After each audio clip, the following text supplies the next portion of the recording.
পুলিশের যে কাজটা হয়েছে সেটা আমাদের শিক্ষার্থীরা আমরা একদমই আশা করিনি। আগে তো হাজি সেলিম ছিল, তাহলে এখন কোন সেলিম আছে? পুরো ঢাকা শহরে অবরোধ করতে হয়, আমরা সেটাও করব। দাবি আদায়ে জগন্নাথ বিশ্ববিদ্যালয়ের শিক্ষার্থীরা গতকাল সারা রাত অবস্থান করেছেন কাকরাইল মোড়ের এই সড়কটিতে। 3 দফা দাবিতে জগন্নাথ বিশ্ববিদ্যালয়ের শিক্ষার্থীরা গতকাল লং মার্চ টু যমুনা ঘোষণা করেন।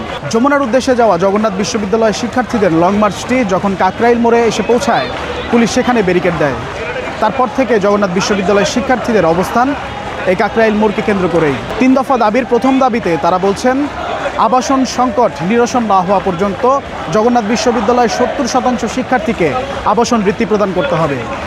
2025-26 অর্থ বছরের প্রস্তাবিত যে বাজেট রয়েছে সে বাজেটটি কাটছাঁট না করে অনুমোদন করতে হবে।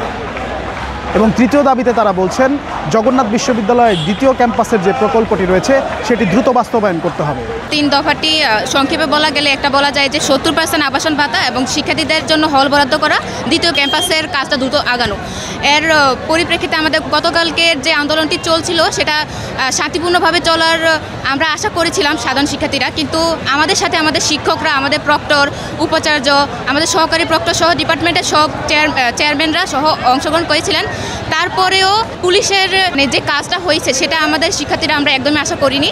আমাদের উপরে অতর্কিত হামলা করা হয়েছে, আমাদেরকে টিয়ার শেল মারা হয়েছে, আমাদেরকে লাঠিচার্জ করা হয়েছে, আমাদের শিক্ষার্থীদের উপরে, আমাদের শিক্ষকদের উপরেও এই আঘাতটা আনা হয়েছে। সেই কারণে আমরা যথেষ্ট পরিমাণে ক্ষুব্ধ আমাদের প্রশাসনের উপরে, ইন্টারিমের এইসব কাজের উপরে এবং পুলিশের উপরে যথেষ্ট পরিমাণে আমরা ক্ষিপ্ত। আগে তো হাজি সেলিম ছিল, তাহলে এখন কোন সেলিম আছে? এখন কি ইন্টারিমে কোনো এরকম আরও কোনো সেলিম তৈরি হচ্ছে যারা আমাদেরকে আমাদের হলগুলো ফিরিয়ে দিতে বারবার ব্যর্থ হচ্ছে এবং আমাদেরকে বারবার বিভিন্ন মন্ত্রণালয়ের কাছে, ইউজিসির কাছে এবং অ্যাটলিস্ট আমাদের প্রধান উপদেষ্টার সর্বশেষ আমাদের আসতে হলো। তাহলে এখন কোন সেলিম আছে? এখন তার গভর্নমেন্টে কোনো সেলিম নেই, তাহলে এখন আমাদের হলগুলো কেন দিচ্ছে না? ওয়াই ইন্টারিম গভর্নমেন্ট কেন কোনো স্টেপ নিচ্ছে না? আমরা জানি পুরান ঢাকায় থাকাকালীন আমরা কি পরিমাণ কষ্ট করি, না একটা হল, আমাদের টিউশন করে নিজ খরচ চালাতে হয়। আর ধরেন আমি আমার কথাই বলি, আমারই মাসে 5-7 হাজার টাকা খরচ হয়। এখন এই টাকাটা কি বাসা থেকে সবসময় আনা সম্ভব? বা যাদের ফ্যামিলি তেমনভাবে তাদের অ্যাবিলিটি নাই দেওয়ার মতো, তাদের পক্ষে তো সম্ভব না। দেখা যায় একটা টিউশন থাকলে আমার মাথার উপর টেনশন চাইপে বসে যে আমার কিভাবে আর একটা টিউশন আমি ম্যানেজ করব। কিন্তু এখন যদি একটা হল থাকতো আমাদের, আর কিছু না থাকুক, যদি কয়েকটা হল থাকতো আমাদের, তাহলে তো এই সমস্যাগুলো ফেস করতে হতো না। আমাদের সর্বোচ্চ ত্যাগটুকু স্বীকার করতে হবে।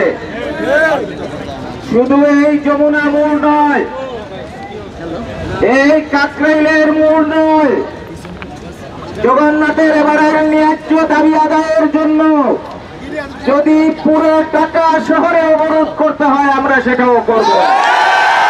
আজকে 24 ঘন্টা পার হতে যাচ্ছে, আমার অসহায় শিক্ষার্থীরা রাস্তায় শুয়ে আছে, আর আপনারা রাষ্ট্রীয় মসনদে বসে আছেন, একটু খোঁজ নিচ্ছেন না, বুঝতে পারেন না।